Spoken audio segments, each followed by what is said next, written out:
And we should be good to go. Okay. Good evening, everyone. Once again, thank you for joining us. If you didn't hear my spiel a little bit earlier, my name is Ryan Wagner, and I'm the PR coordinator for the City of Dallas Department of Public Works. For those who are here in the meeting, once again, we do ask that you keep yourselves muted. If you've joined us on desktop or mobile, you can do that by hitting the mute button that should be available on your screen. If you're on a conference call, you can do that by typing on the keypad *6. And the reason why we're doing that is because we want to make sure that we have not a lot of background noise or other people talking during the presentation. Once city staff have completed that, we'll move into an open Q&A where staff will answer as many questions as we can about the project or the presentation during that time. And you can submit questions through the chat window during the course of the presentation. But we'll also have opportunities for folks to ask their questions over mic as well. And with that, Hytham, you can go ahead and take over. Thank you, Ryan. Good evening. Thank you for joining us today. My name is Hytham Hassan. I am Assistant City Engineer with the City of Dallas Public Works Department. Tonight, we are going to update you on the Columbia Main Street project.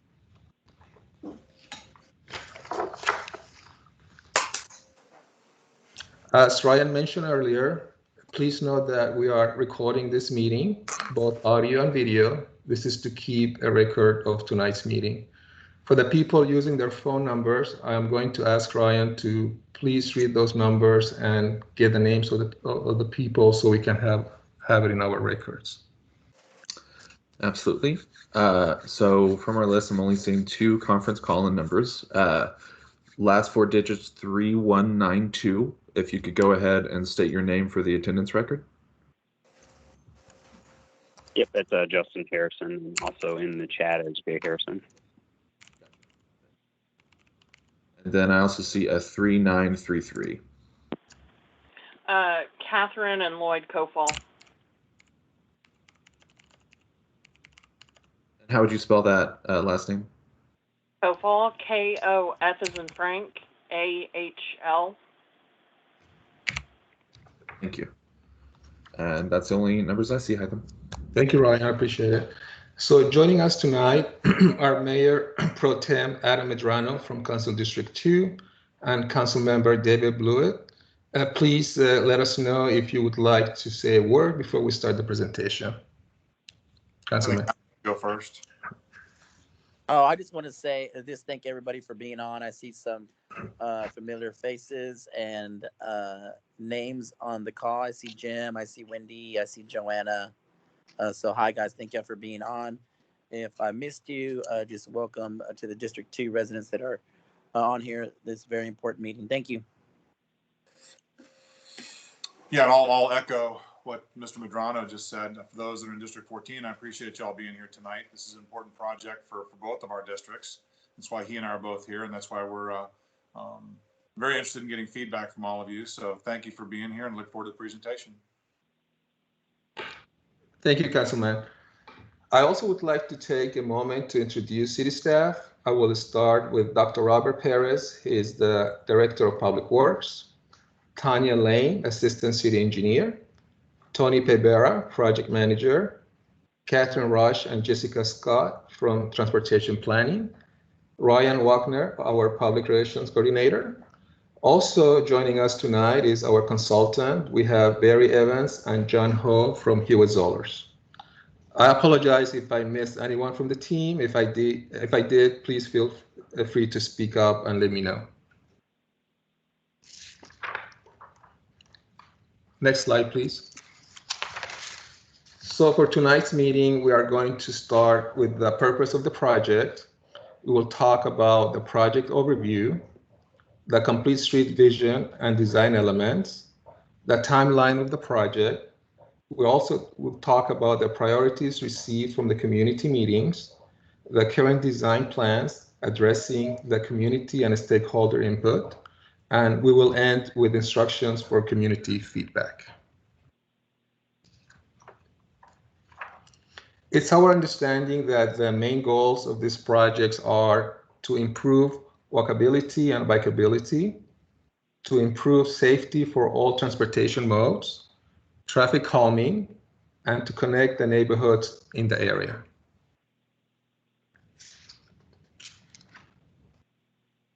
This project is located in Council District 2 and 14. The limits are from South Beacon Street to Deep Ellum. It includes bike lanes on Peak Street and Elm Street. This is a 2017 bond program project with a funding of $4.25 million. The project scope is a complete street improvements, including bike lanes. As you can see, Columbia Avenue starts at Beacon Street to Carroll Avenue, and Main Street starts at Carroll Avenue and ends at Deep Ellum.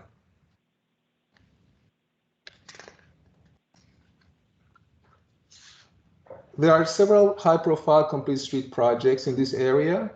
We have Abrams Road from Beacon Street to Richmond Avenue, which is under construction and should be completed in the next few weeks. We have Richmond Avenue from Abrams Road to Matilda. This project is under design and construction should start this summer.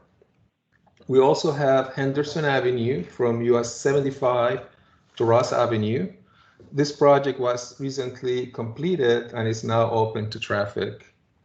Another project is McKinney Cole two-way conversion. This is a design-build project. Currently, the city has requested from consultants and contractors to submit their qualification statements. The goal is to start construction late this year.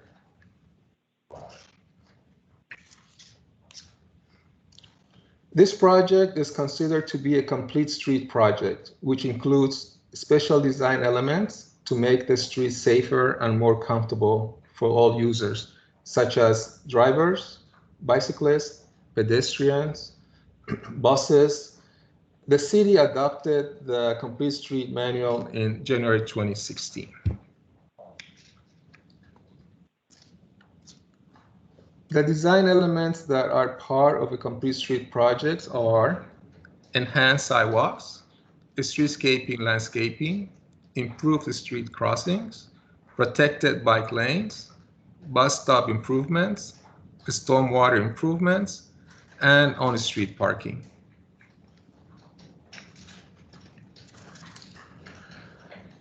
A total of 6 public meetings have taken place. The first meeting started in August 2018.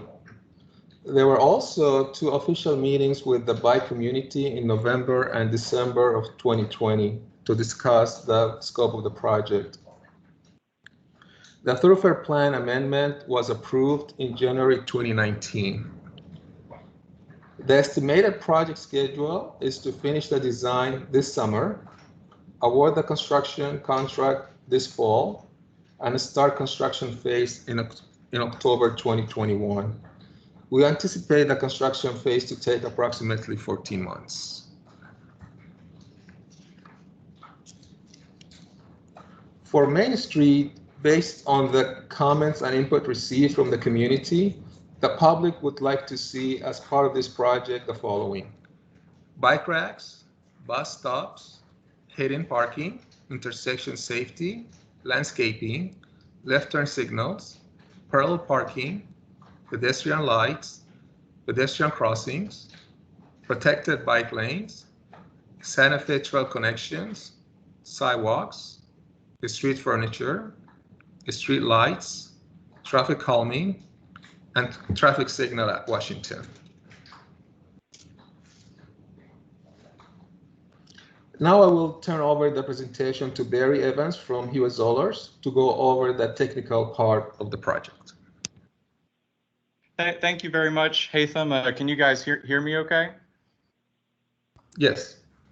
Okay. All right. So one of the parts of this project that Haitham mentioned was the thoroughfare plan being altered.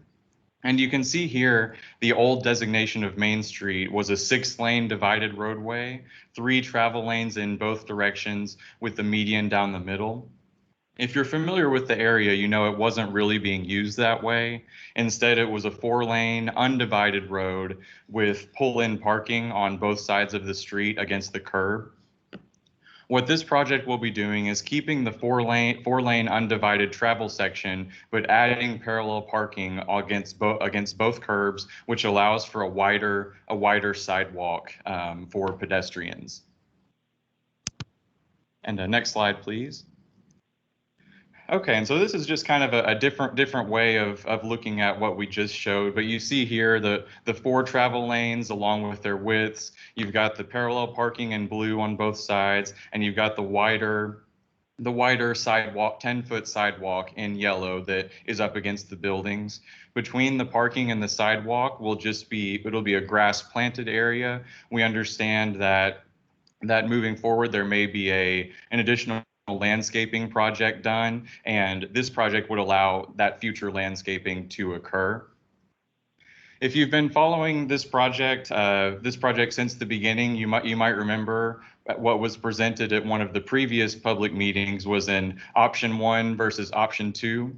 Option 1 would have continued the bike lane down here on Main Street, this section we're talking about, to get to the Santa Fe Trail.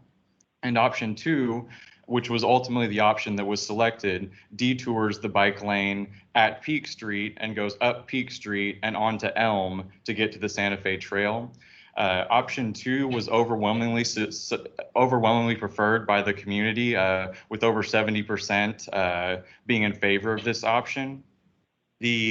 The key element of option 2 for this part of Maine is that it did allow us to put more parallel parking in. That was a large priority for the community, and that was why option 2 was selected.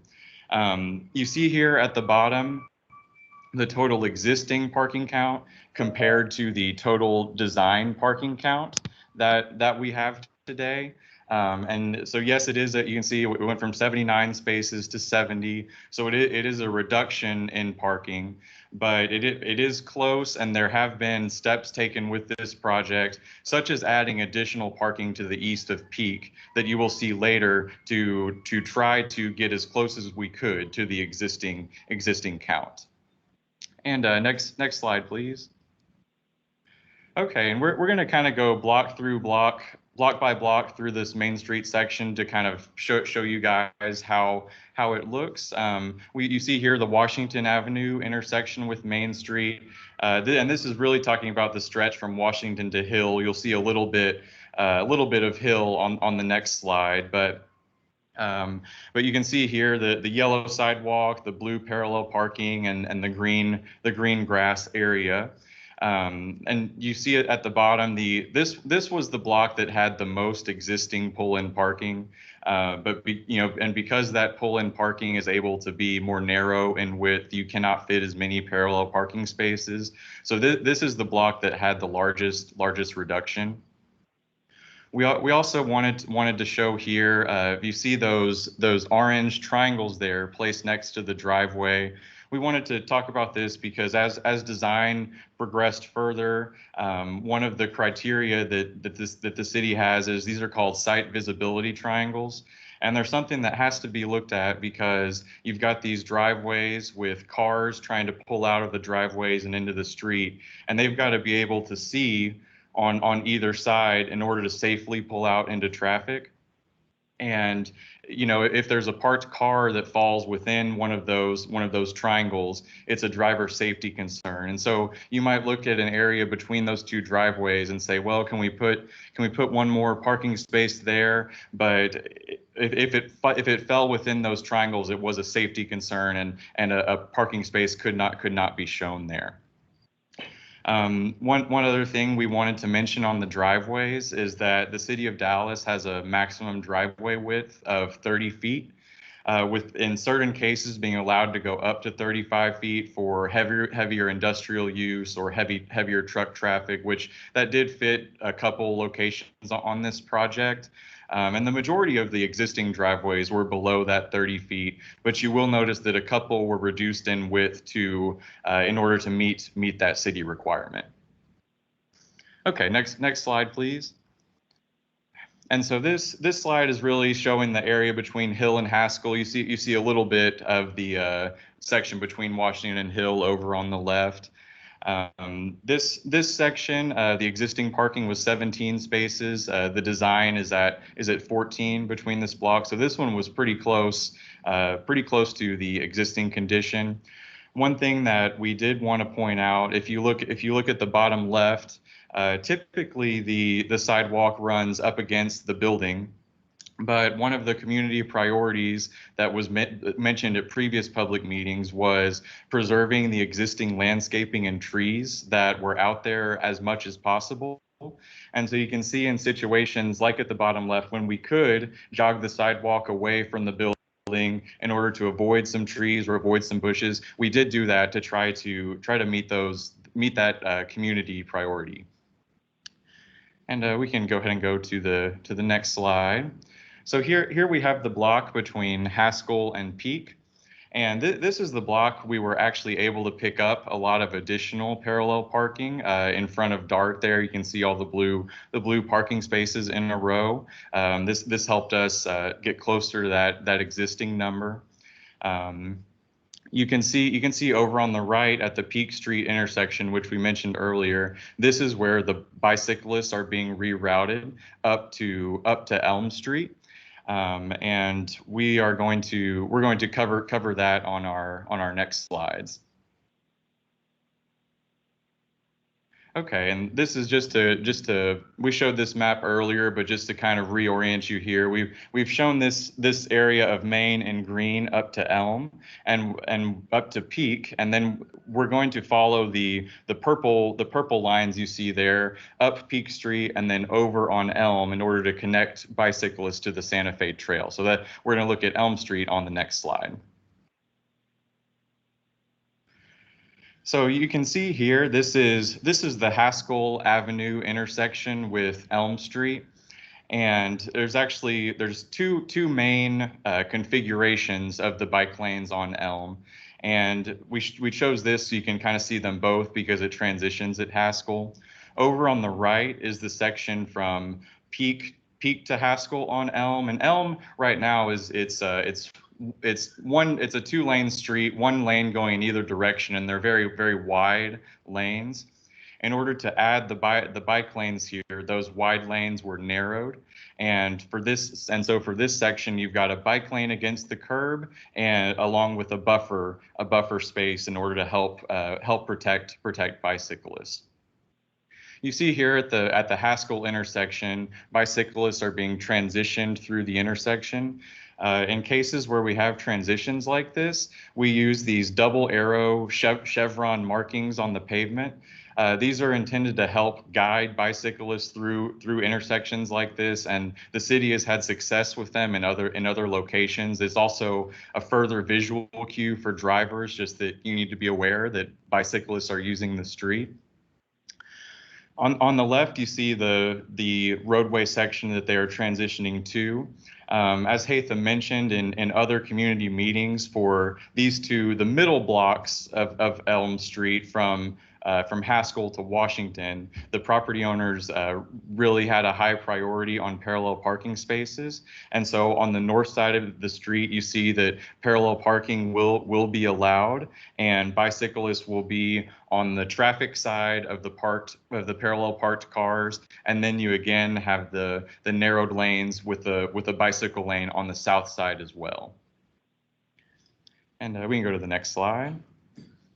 Okay, and this is the Washington Avenue intersection, just a little bit further to the west on Elm, still approaching the Santa Fe Trail.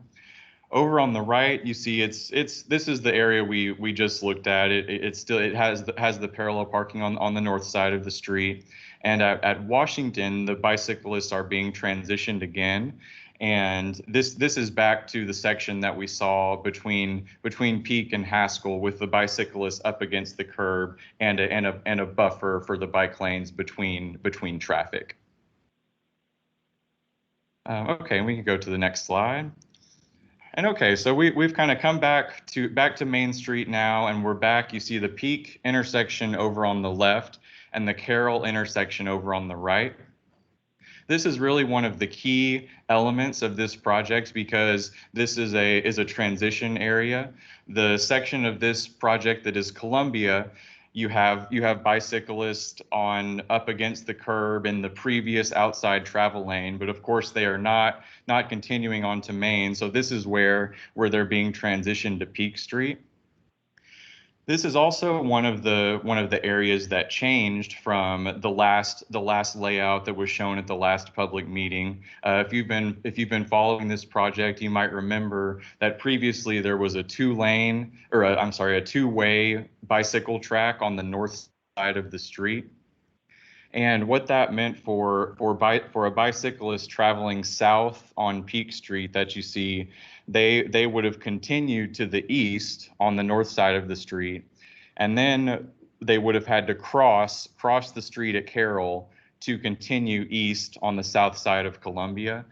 And there was some concern with this being confusing for bicyclists to have to do this, and there was some community feedback that was listened to, and through further discussions with the city's transportation department, we did decide to split these bike lanes again. So it's one way traveling westbound on the north side of the street.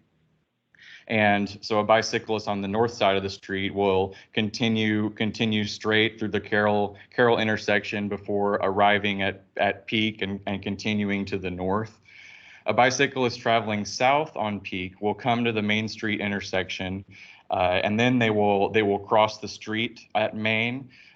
We have included a bike box at the northwest corner of the Peak and Main intersection, as well as the southwest corner, and those are striped on the pavement with bicycle symbols, and they are kind of meant to be a refuge area for bicyclists as they wait for a safe opportunity for traffic to be stopped for them to be able to cross the street. And again, you can see the double chevron arrows that we use to help guide bicyclists to make this movement. Another key point to hit here is that when a bicyclist crosses Peak Street on the south side of the road, they're actually being taken behind the curb into a shared use path.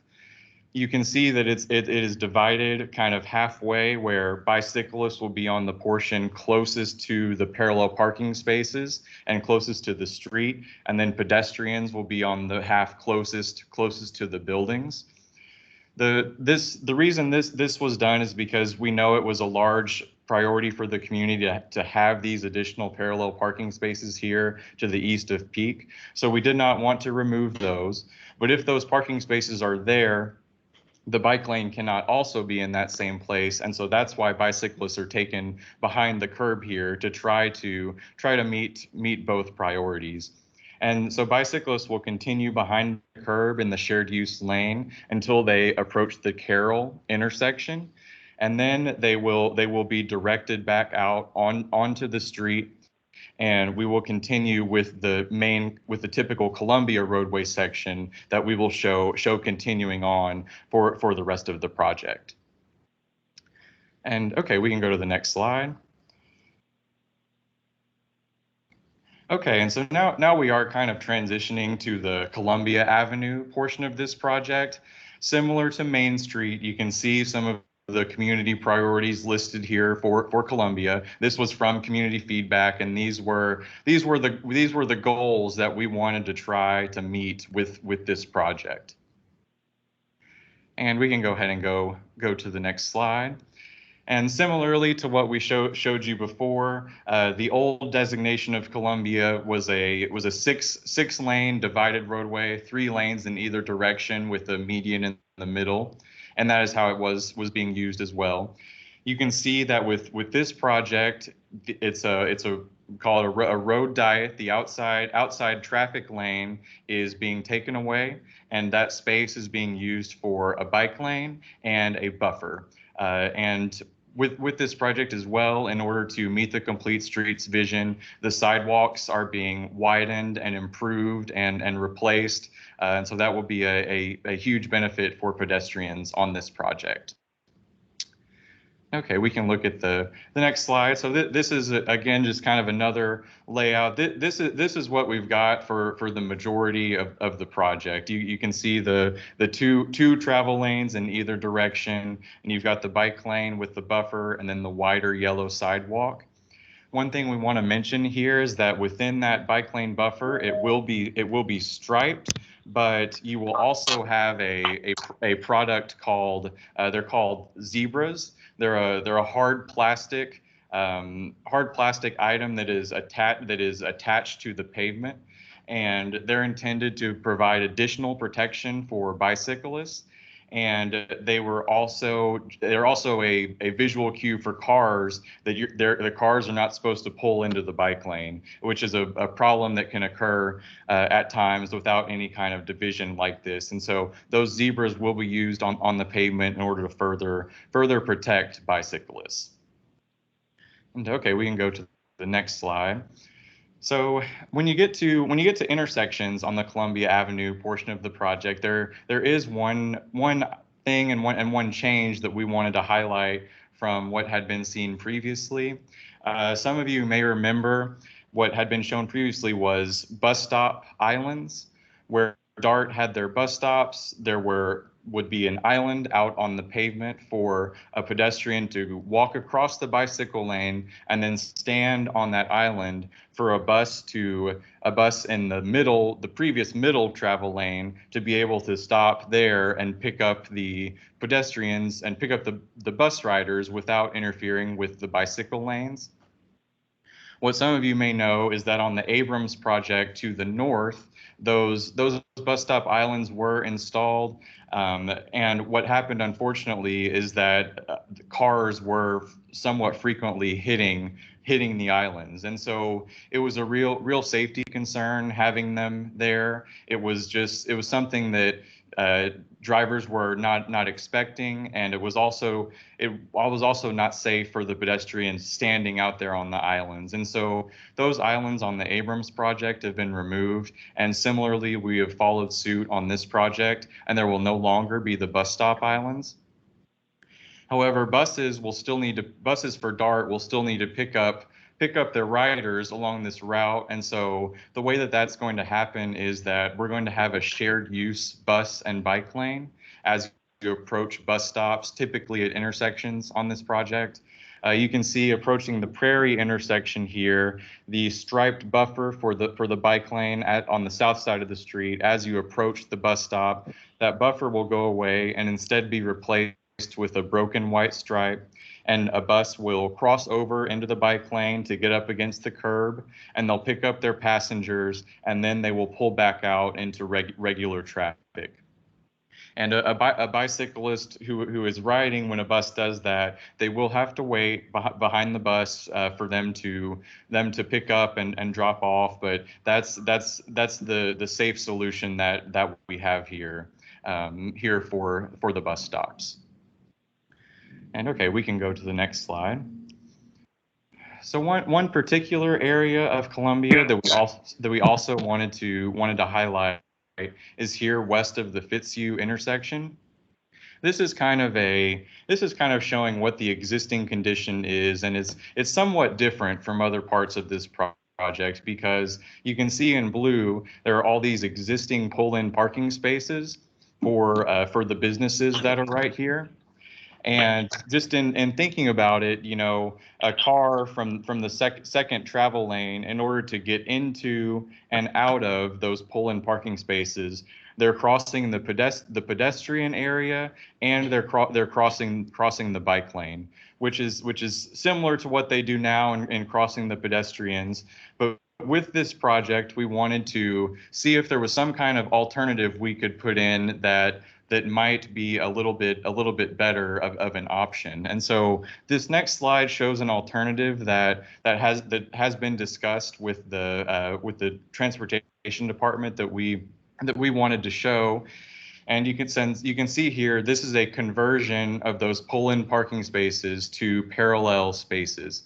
And what this allows is for the pedestrian sidewalk area to be behind the parking spaces, so drivers are not having to cross over as much to get into the spaces. You can see those pull-in spaces, they have a greater depth to them than the parallel spaces. So you wind up with a much wider area behind the parking spaces that this would just be a wider sidewalk area essentially. This was something from we thought could be just a slightly safer and better option for this location. One consequence you see, Box, is as we've kind of discussed previously, anytime you convert from pull-in spaces to parallel spaces, it is a reduction in overall volume. You can see the existing pull-in parking spaces, it was 31. With the parallel, it would be 13. So we wanted to show this spot, and this is certainly a location we would welcome any community feedback on. So we would love to hear from you guys about this location. And okay, we can go to the next slide, and so that's the project for the most part. We wanted to highlight both the typical areas that you see for most of it, as well as a couple of the unique spots to try to inform everybody where we're at on the design. And as we've mentioned, we would welcome any community feedback. There's a link here if you would like to take this link, and you would be able to. I think I just saw it pop up in the chat. If you would like to click to provide any written comments, those will be accepted until next Friday, May 7th. Oh, and I do want to jump in here real quick on that. Can we go back to that slide just briefly? With that link, that is case sensitive. So it would be bit.ly, so bit.ly/cm comment 0421. So that's capital C, capital M, capital C again. So CM comment 0421.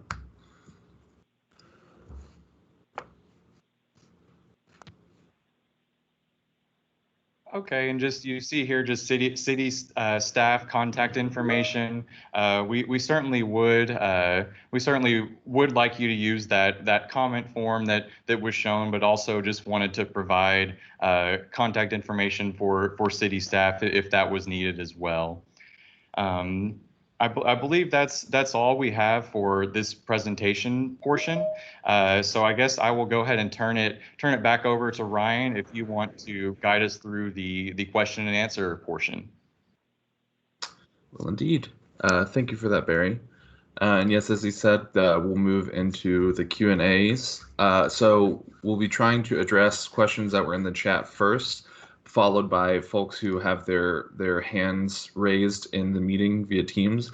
If you'd like to have make your comments or ask your questions over microphone, you can do that if you're on desktop or mobile using that raise hand feature, which looks like that.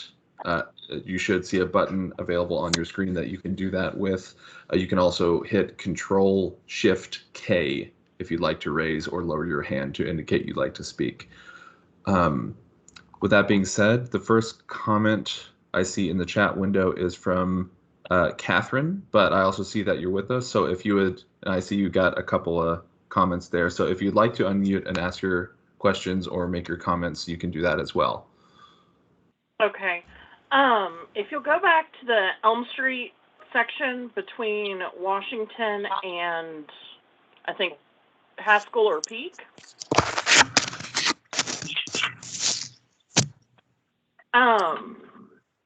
In the last meeting we had, it was discussed that there would only be bike lanes on the south side of Elm, and we would keep our parking on the north side of Elm. And you're showing bike lanes on both sides of the street. And so everybody who's parallel parking is going to have to pull through a bike lane to park. Is that correct? And one of the whole reasons you shifted the bike lanes on Main Street to one side was to avoid having parallel parking people pulling through their bike lanes. Why is it different on Elm than it is on Main?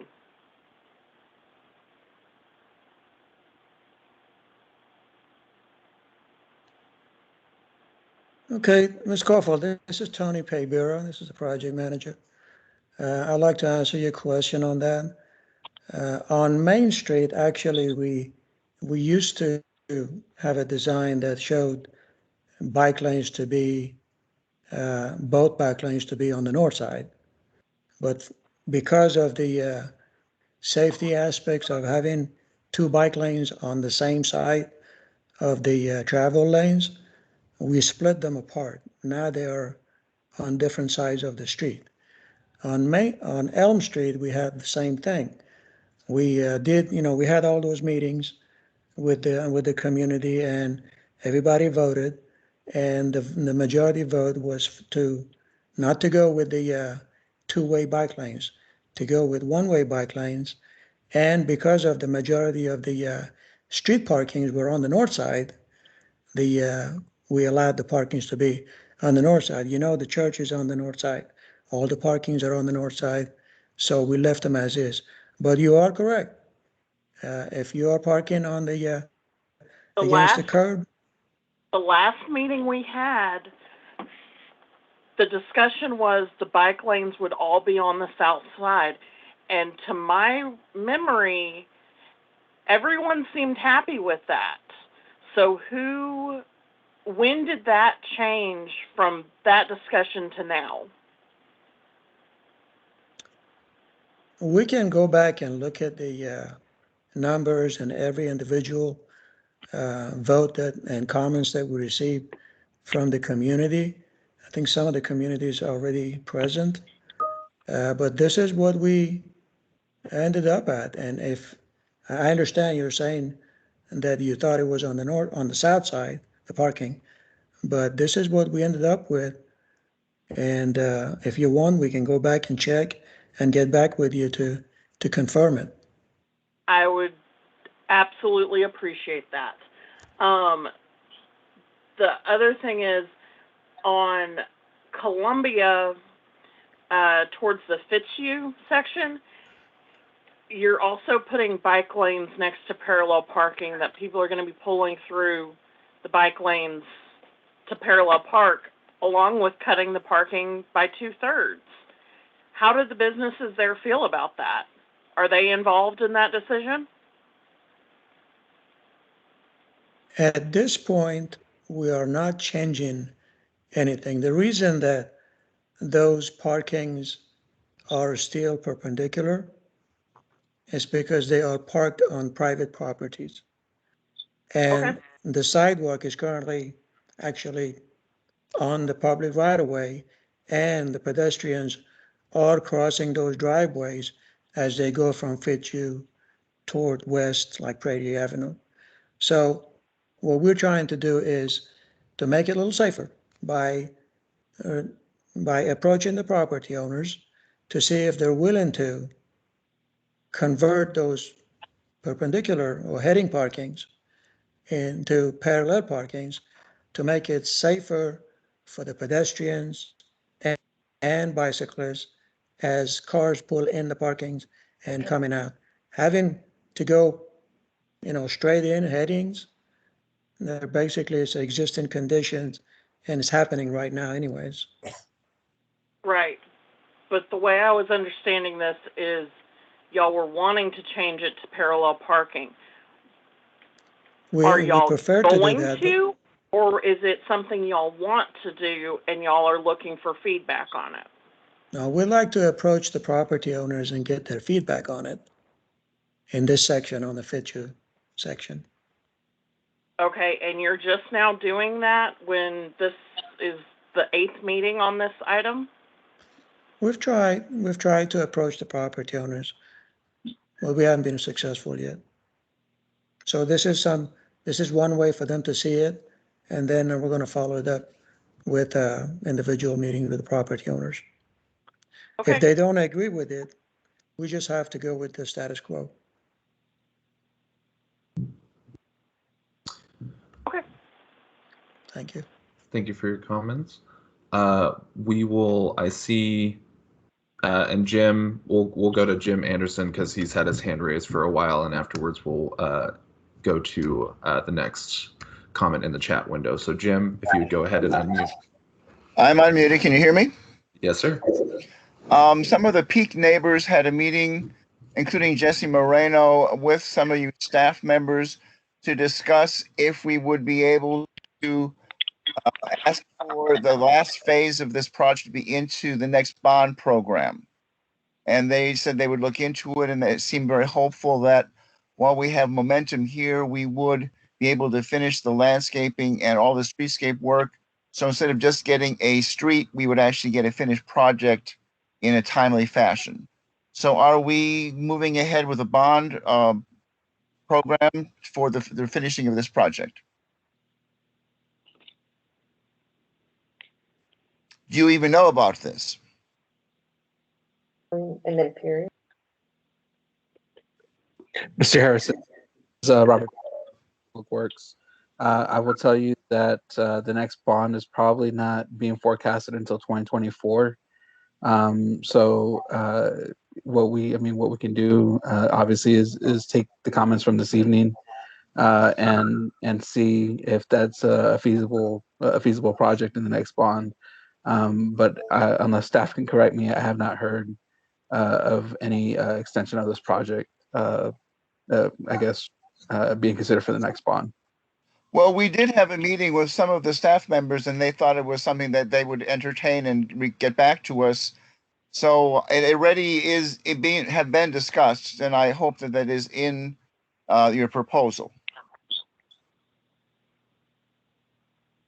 Hytham or Tanya, I'm not sure if you can speak to it, to the question, but as far as I understand, the limits of the project is what we're showing this evening. Is that correct? Yes, sir. That's correct. Okay. All right. I do have one more. I have one more comment. It appears that there's going to be trees down the median in the middle, but I remember we discussing at length with the neighborhood groups that they wanted to have property owners. They wanted to have landscaping also between the sidewalk and the street. And I see there's a few places where there's a narrow green buffer. Is there a plan to have the potential for trees along the between the sidewalk and the street?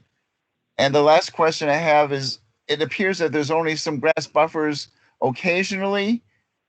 And what happens with the bike lane buffer? If that is that concrete? Is it a possibility we could narrow the bike lane buffer, add landscaping to this project? I think it would be sort of sad if we only have trees down the middle and no trees on the sidewalk. In the future, there's going to be outdoor cafes and restaurants, people walking their dogs, people walking. They'd like to have some shade on the sidewalk. Is there a plan to put trees on the sidewalk side in that buffer?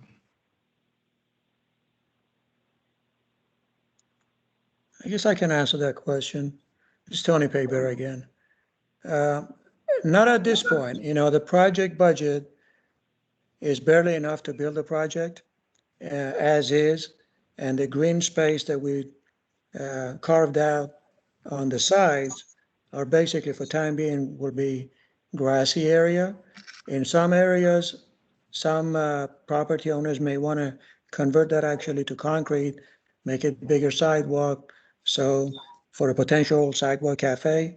But in areas where it will remain green as grass, maybe as part of future city programs or community contributions, they can install more landscaping in the future.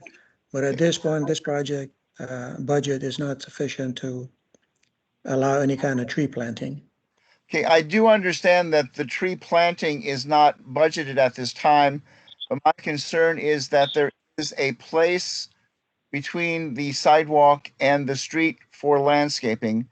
I see this green space occasionally, but a lot of times you go from the walk right to the concrete. So I guess my question is there a place for, if in the future we want to put street trees down both sides of the street, the entire length of this project, is there a dedicated plan where those trees will go? Yes, the space that we've allowed, wherever we could allow green space, we allowed it. You don't see it in this picture, but there are some other slides that actually shows about 4 or 5 feet, even sometimes 6 or 7 feet of green space that could allow for planting trees. And in fact, as part of this project, we're installing pipe sleeves under all of our driveways to accommodate any kind of irrigation system in the future. So we won't have to, when the planting and irrigation comes in, we won't have to tear up the driveways. But I guess my last question is, there is green space on one side of the street and there's no green space on the other, but there would be a place that we could put tree wells in, so it's not in the sidewalk area. I'm trying to find a way to put trees on both sides of the street in the future. I want to make sure that we don't do a design now that ends up not allowing for trees to be planted on both sides of the street for the entire length of this project. Okay, we are, one of the main purposes of this project is also providing enhanced sidewalk. So for the most part, we are trying to maintain minimum of 6-foot sidewalk. And then whatever leftover area we have within the right of way, after the sidewalks and the travel lanes and the bicycle lanes and the buffer, then whatever is left over is going to be given, dedicated to future landscaping. There will be, from what I recall from our detailed plans, there will be areas where there's potential for tree planting. My concern is this is Jim, Texas. It's awfully hot here. Jim, I want to make sure we have the trees. Yes, thank you. Jim, I'm just going to have to cut you off there just because we have other folks that are looking to ask questions as well.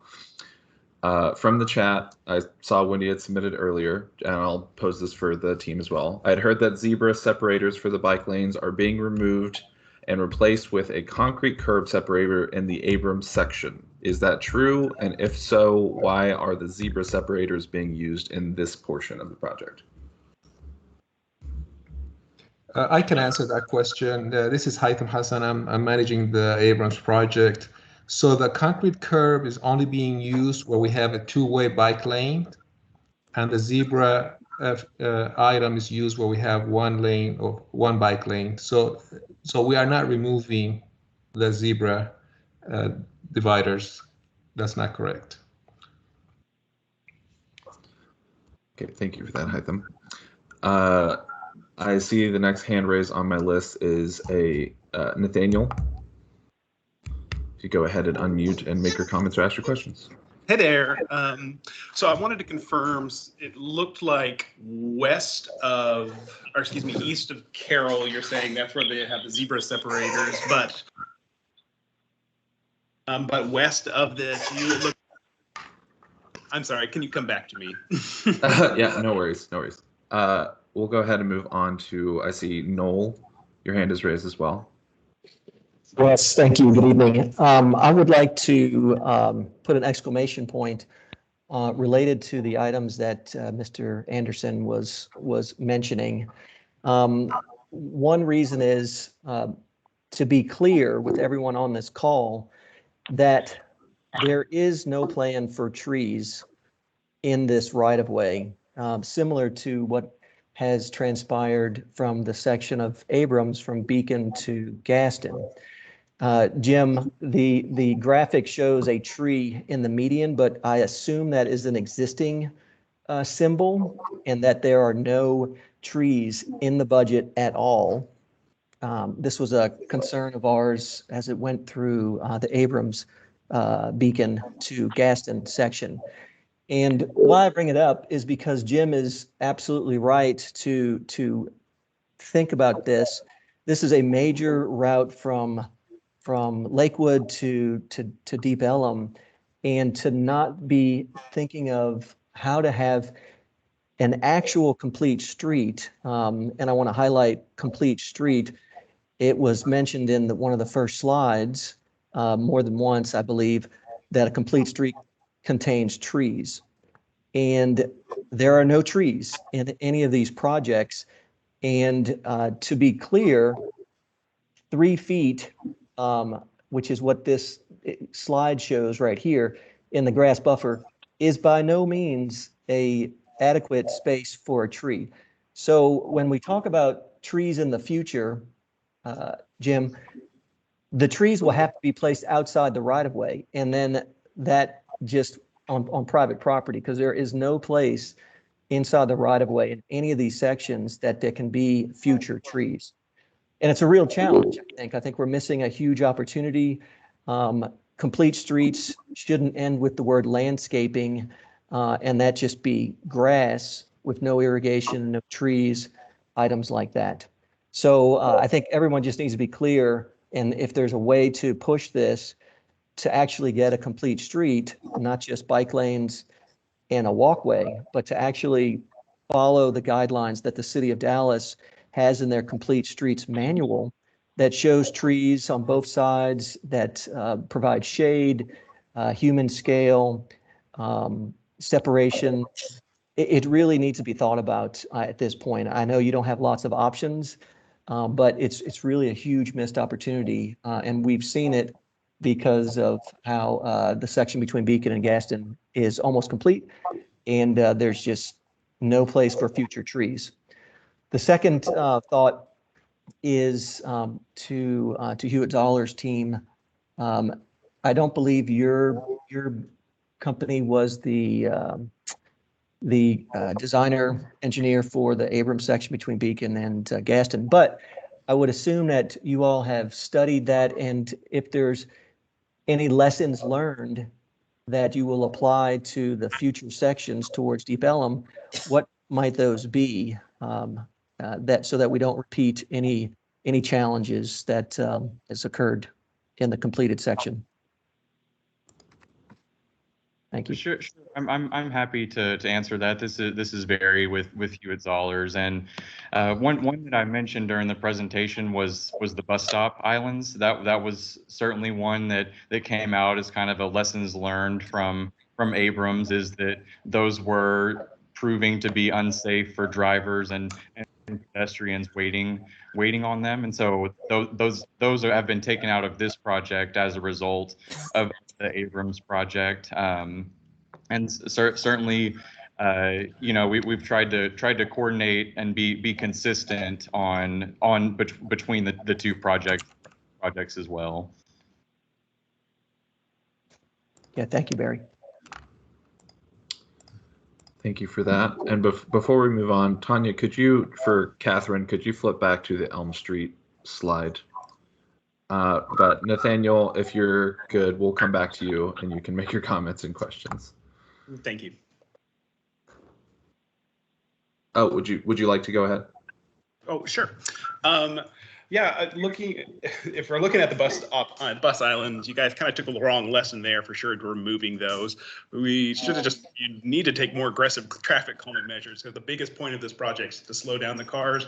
And if they're driving too fast and can't pay attention enough not to hit a giant concrete island, you need to work on slowing them down even more and not reduce, key parts of public transit infrastructure. Second bit, I just wanted to ask, so bicycle lane protection, they agree that there are no trees. Bicycle lane protection. So if I understand correctly, east of Carroll, that has the little zebras, but west of Carroll, there is just paint.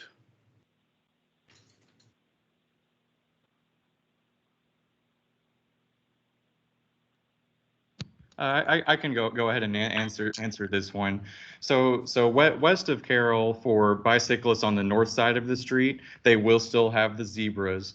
For bicyclists that are on the south side of the street, right, which Carroll, they're behind the curve, so they right. Mm-hmm. So it will still be zebras for the north side of the street, and for the portions of Elm where it's appropriate, there will be zebras.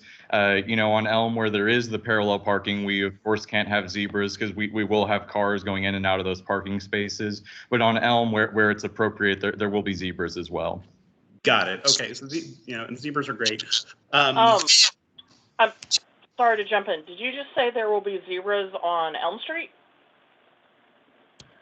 There will be zebras where they do not interfere with parking and driveways. Okay. Yeah, so continuing. So there seems like there's a big missed opportunity here, generally to kind of kill two birds with one stone on the space for future plantings of tree, even if not part of this project, by just knocking off a foot off of each of the travel lanes at least, because we've got 11-foot lanes, so we can 10-foot lanes are perfectly sufficient for, you know, basically, I mean, fire trucks go down a 10-foot lane, they'll be fine. So that, and then on the second next comment is on Fitzhugh, the west of Fitzhugh, Columbia Avenue. Just anytime you have a bicycle lane right in the door zone along those cars, that's just, I don't know, that feels like a very poor choice to have them coming across the bicycle lanes. I know you probably thought about this, but if any way to put any parallel parking on the street side of the bicycle lanes, that's just going to be safer and better for everybody and just reduce that conflict. And we got a lot of median and we got a lot of extra feet around that on that street, so it doesn't seem like a space problem. Can't see this stuff. What'd you get? Thank you for your comments, Nathaniel. And council members, it is 7:01. We do have a couple more folks with their hands raised that haven't gotten to make comments. If you'd like to hang around or if we'd like to keep the meeting going.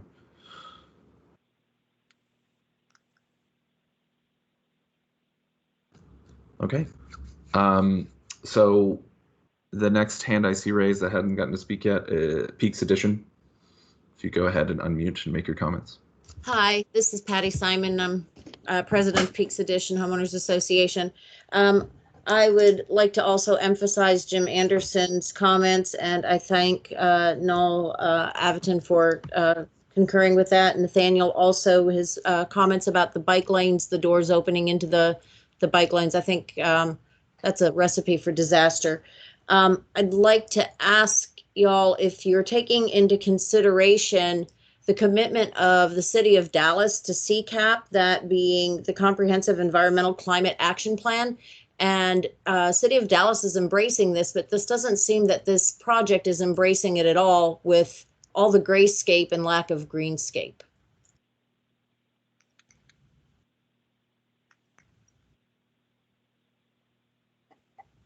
Is that being taken into consideration in this plan?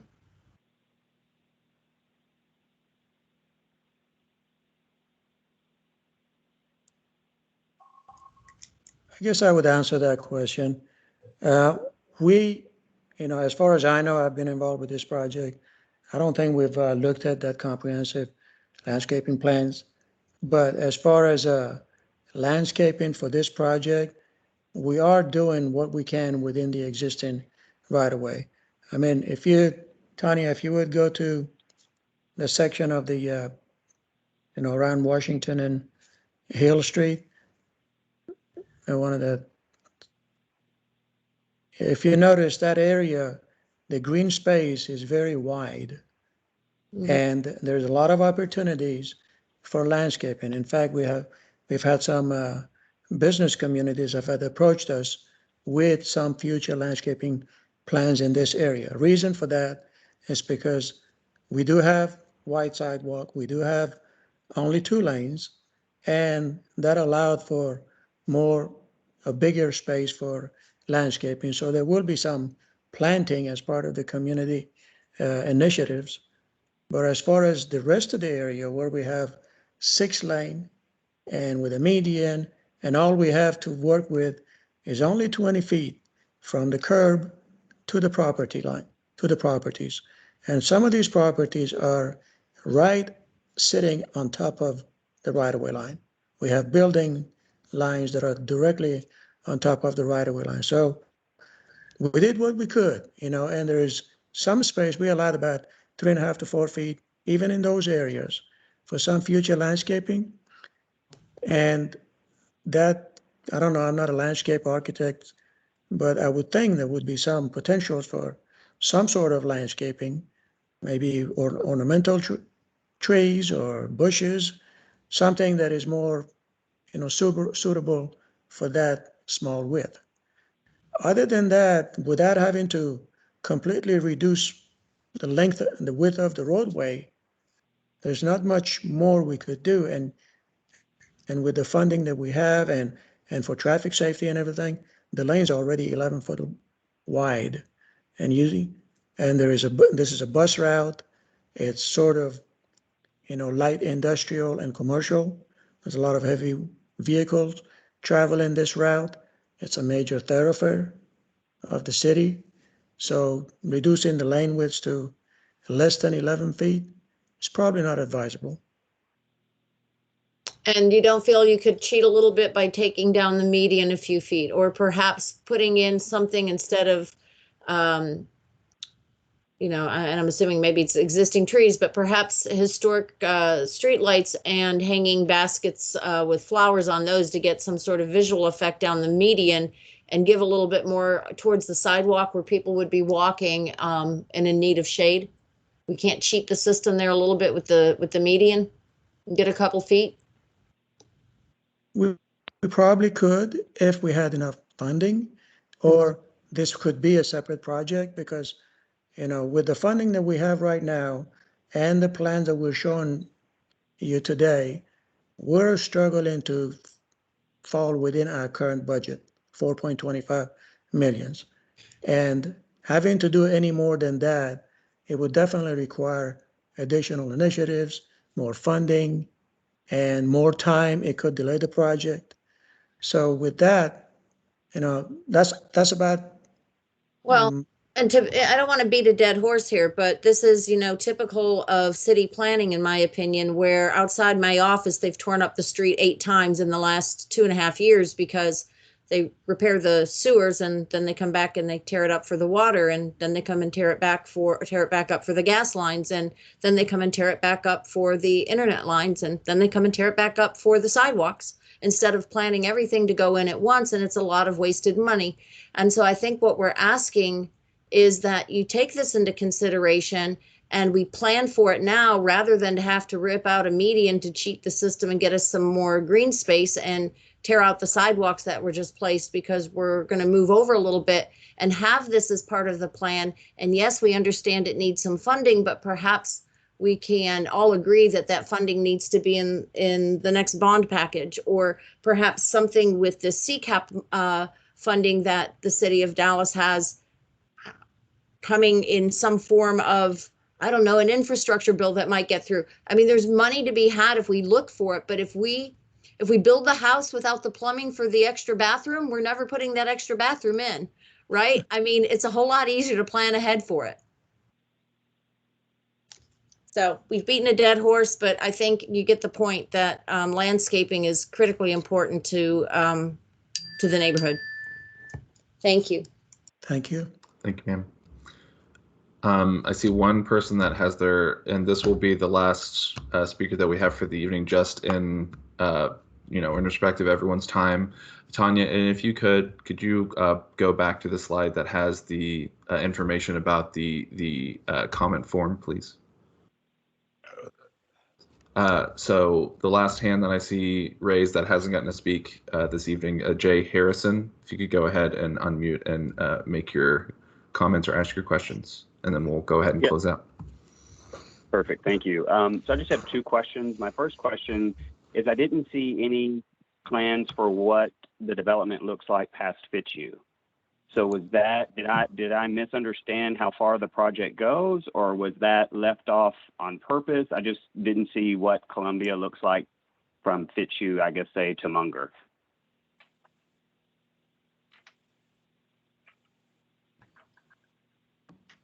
So that portion, it was really kind of covered by the 2 slides prior to the Fitzhugh slide that we're trying to give kind of a typical overview of what the street will look like. And so that was it's the same pattern that was shown. It's the four traffic lanes with a median in the middle, and then the outside lane being converted to the buffer and bike lane. So it was kind of following that same pattern. Okay. Okay, and then my last question, and again, this is touching upon the landscaping conversation. You guys keep saying that we don't have the budget Out of curiosity, from what the budget was originally, how much has been spent on consulting fees?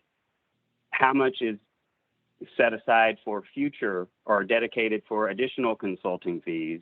And has that been what has caused us to lose the funding to be able to cover landscaping for this project?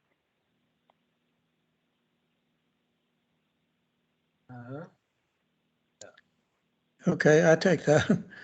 No, actually, the current construction estimate is more than what we have. And we're trying to figure out ways to see how we could fall within our budget, even without the consultant cost. We haven't changed any consultant fees or anything like that from day one so far. And but as far as construction estimate, Barry, you can vouch for that, I guess. Currently, our construction estimate is more than 25 million.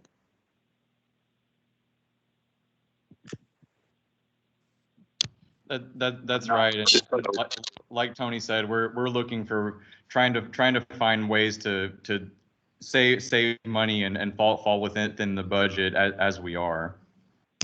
So the construction fees you're saying then are over the 4.2 million that was budgeted. So how much are we on the hook for consulting fees? Because the reason that I ask is I've seen too many projects with Dallas where that eats up, 50% of the budgets. So where are we at from a consulting fees, and what are we committed to? Mr. Harrison, this is Robert Bettis again, Director of Public Works. We probably do not have those dollar amounts available right now. I will tell you that a construction project, you'll go anywhere from 10 to 15% of the construction value or the project value for designing the project. So, I mean, those are just broad numbers that I can share with you right now. I will also tell you that a number of our projects are trending at or above our estimated costs. So it's not just something that is specific to this project. There's been, increases in steel costs, concrete costs, things of that nature. And that's something that we're seeing trending in most of our projects today. So if you would like, our team can get back with you. If you want specific numbers, our team can get back with you on that. Yeah, I was just curious. No, I mean, This is good information. I just wanted to get so that we're all clear on what's eating these costs. But I can understand and appreciate the construction costs being, exorbitant given the current climate. Just one last question, because I know everyone's ready to go. Back to the whole idea of trees and so forth. Have you guys looked at possibly partnering with one of the other, committees or organizations within Dallas City Hall, and that's the Branch Out Dallas, and seeing if there's extra trees or things that we can incorporate, or because we're giving out those trees already for free as a city. So is that something that we could leverage or partner with to get some free trees at this point? Yes, sir. That's always something that we can look into as we move forward. It's definitely an option. Okay, great. Mm-hmm. And with that, again, just in respect of everyone's time, we're going to have to go ahead and close out the meeting. Once again, we thank everyone who has came and attended. If you can see it in the chat as well, we have our contact information where you can, if your questions for whatever reason we weren't able to get to within the scope of the meeting, you can reach out to us and send those questions through, and we'll be able to respond as soon as we can. But with that, council members, did you want to issue any closing statements?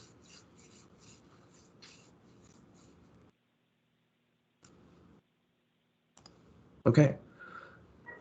I'm okay. But thank everybody for being on. Thank you, sir. With that, we'll go ahead and close it out. Thank you all for coming, and we'll go ahead and close out the meeting. Thank you, everyone. Have a good night. Thank you. Good night.